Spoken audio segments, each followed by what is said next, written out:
زہریلے سانپ اس ہندوستان میں پنپتے ہیں، کیا یہ آپ کے دھرم کی شکشا ہے یا ان کو حکومت کی طرف سے اور سرکار کی طرف سے پشت پناہی ملی؟ الٹا سیدھا نہیں کہا۔ جب بھی رام چندر جی کا نام آیا تو رام چندر جی مریادہ پرشوتم، کرشن جی مریادہ پرشوتم، یہی نام لیے ہیں۔ اور یہ ہمارا مذہب ہمیں سکھاتا ہے، یہ ہمارا دین ہمیں سکھاتا ہے کہ تم کسی کے بزرگوں کو برا بھلا مت کہو، ورنہ وہ تمہارے رب کو، تمہارے اللہ کو برا بھلا کہیں گے۔ میں پوچھنا چاہتا ہوں اس ہندوستان کی سرکار سے بھی، میں پوچھنا چاہتا ہوں اس ہندوستان کے ان تمام پنڈتوں سے بھی کہ مجھے بتاؤ، جب آج تک ہم نے، ہمارے علماء نے جب آپ کے کسی بزرگ کو برا بھلا نہیں کہا، آپ کی کسی کتاب کو آگ نہیں لگائی اور جلایا نہیں، پھر کیا بات ہے کہ ہمارے نبی کو گالیاں دی جاتی ہیں؟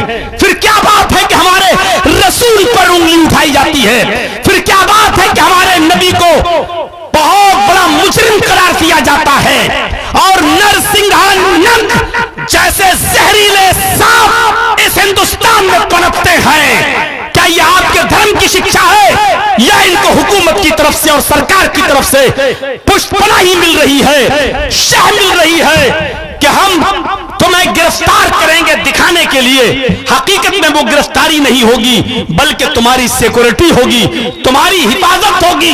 میں پوچھنا چاہتا ہوں کہ جب ہم اور مسلمان جب کسی کے بزرگوں کو گالی نہیں دیتے تو پھر کیا بات ہے کہ ہمارے نبی جناب محمد رسول اللہ کی شان میں گستاخی ہو؟ ان کو ایسے جملے بولے جائیں جو کسی بھی قیمت پر برداشت نہیں کیا جا سکتا ہے۔ اور آپ بھی جانتے ہیں NRC اور CA کو لے کر مسلمان برداشت کر لیتا ہے، آپ یہ بھی جانتے ہیں کہ ہمیں مارا کاٹا جا رہا ہے، گائے کے نام پر لنچ کی جا رہی ہے، ہم اس کو بھی برداشت کر لیتے ہیں۔ لیکن آپ یہ بھی اچھی طریقے سے جانتے ہو کہ مسلمان سب کچھ برداشت کر سکتا ہے، لیکن اپنے نبی جناب محمد رسول اللہ کی شان میں ہونے والی گستاخی کو منظور نہیں کر سکتا، برداشت نہیں کر سکتا۔ اور ہم ہی نہیں، کوئی نہیں کر سکتا ہے۔ کسی کے بزرگوں کے ساتھ اگر ایسا ہوگا تو وہ بھی برداشت نہیں کرے گا۔ اس لیے میرے بھائیوں، ایسے لوگوں پر انکش لگایا جائے۔ میں یہ نہیں کہتا ہوں کہ گستاخ رسول کی ایک ہی سزا، سر تن سے جدا۔ میں نہیں کہتا ہوں یہ سب جملے، کیونکہ میں جانتا ہوں کہ ہمیں جس ملک میں رہتے ہیں وہاں ہمیں اس ملک کے قانون کو ماننا ہے، اس ملک کے قانون کو ہمیں فالو کرنا ہے۔ لہذا میں یہ کہتا ہوں کہ تعزیرات ہند کے تحت، ہندوستان کے لاء قانون کے تحت گستاخ رسول اور محمد رسول اللہ کی شان میں کی جانے والی گستاخی کے کرنے والے کو تعزیرات ہند کے تحت جتنی بھی کڑی سے کڑی سزا ہو وہ ملنی چاہیے، وہ دینی چاہیے، تاکہ بھوشیہ کے اندر اور مستقبل کے اندر کوئی بھی کسی کے بزرگ کے ساتھ کھلواڑ نہ کرے اور اس کے ساتھ کی توہین نہ کرے۔ یہ ہونا چاہیے ہمارے ساتھ۔ کیسے پیدا ہو جاتے ہیں ایسے لوگ؟ کیا عزت رہ جاتی ہے ایسے شخص کی؟ کیا ایسے شخص کو دین کا گیان ہے، دھرم کا گیان ہے؟ کیا دھرم نے کبھی یہ سکھلایا ہے؟ کیا کوئی بھی مذہب یہ کہہ سکتا ہے کہ تم دوسرے مذہب کے لوگوں کو ایسا ایسا بولو، اس کے بڑوں کو ایسا کہو؟ ارے ہمارے نبی محمد رسول اللہ صلی اللہ علیہ وسلم تو وہ تھے جب جنگ خیبر ہوئی اور خیبر جب ختم ہو گئی اور یہودیوں کو جب جلا وطن کیا جانے لگا کہ جاؤ اب تم اس علاقے کو چھوڑ کر دوسرے علاقے میں جاؤ، تو جانے سے پہلے ان یہودیوں نے کہا اے محمد ابن عبداللہ، محمد رسول اللہ، ہم جا رہے ہیں اپنے اس وطن کو چھوڑ کر، ہم نے شکست کھائی ہے، آپ نے اور آپ کے ساتھیوں نے ہمیں جلا وطن کیا، ہم جانے کے لیے تیار ہیں، لیکن میری ایک شرط ہے۔ کہ کیا ہے؟ فرمایا کہ آپ اگر ہماری اس ریکویسٹ کو منظور کر لیں گے تو بہت اچھا ہے۔ فرمایا کیا ہے وہ ریکویسٹ، کیا ہے وہ گزارش؟ فرمایا اے اللہ کے نبی صلی اللہ علیہ وسلم، آپ کے ساتھیوں نے، آپ کے صحابہ نے جنگ کے دوران ہمارا جو مال لوٹا ہے ہمیں وہ واپس نہیں چاہیے،